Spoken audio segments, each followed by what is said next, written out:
Hi students, this is Fund. Welcome back to my channel.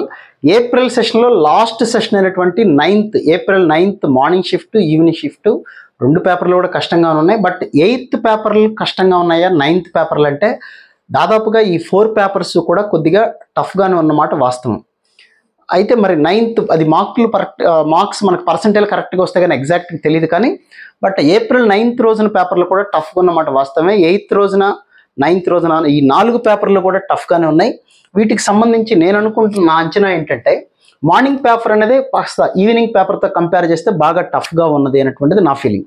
దాన్ని base చేసుకొని నేను రాస్తున్నది 175 marks వచ్చినా కూడా ఖచ్చితంగా 99% అనేది రావచ్చేమో, ఇక్కడ 179 నుంచి రావచ్చేమో అనేటువంటిది నా అంచనా. బట్ 187 అయితే దాటదు. 187 లోపలే ఖచ్చితంగా 99% కట్ అయిపోతుంది. 175 నుంచి కూడా రావచ్చు పేపర్ బాగా టఫ్గా ఉంటాయి. టఫ్గా ఉన్నది మరి అది ఎంతమంది మరి బాగా రాశారనేది మనకు ఐడియా ఉండదు కదా, ఆ ఉద్దేశంతో చెప్తున్నాను అనమాట.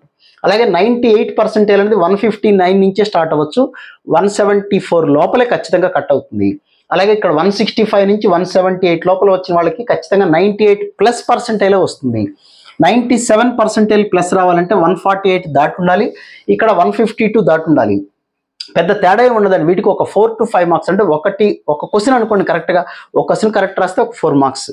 సో ఇక్కడ 136 మార్క్స్కి వస్తే ఇక్కడ 140, ఇక్కడ 129 అంటే 130 మార్క్స్కి వస్తుంది.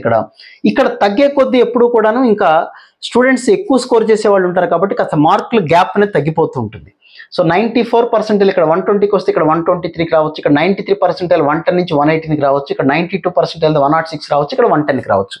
ఇది ఓవరాల్గా టఫ్ అనేటువంటిది 9th పేపర్స్ 8th పేపర్స్ టఫ్గానే ఉన్నాయి.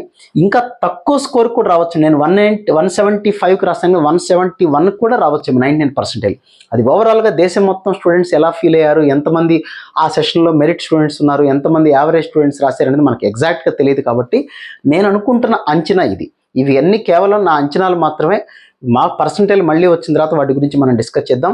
మీ ప్రిపరేషన్ అయితే అడ్వాన్స్ కోసం అయితే కంటిన్యూ చేయండి. ఎంసెట్ అయితే ఎంసెట్ దాన్ని కంటిన్యూ చేసుకుంటూ ఉండండి. So wish all good luck guys. ఇంకొక వీడియోలో మళ్ళీ కలుద్దాం. Thank you.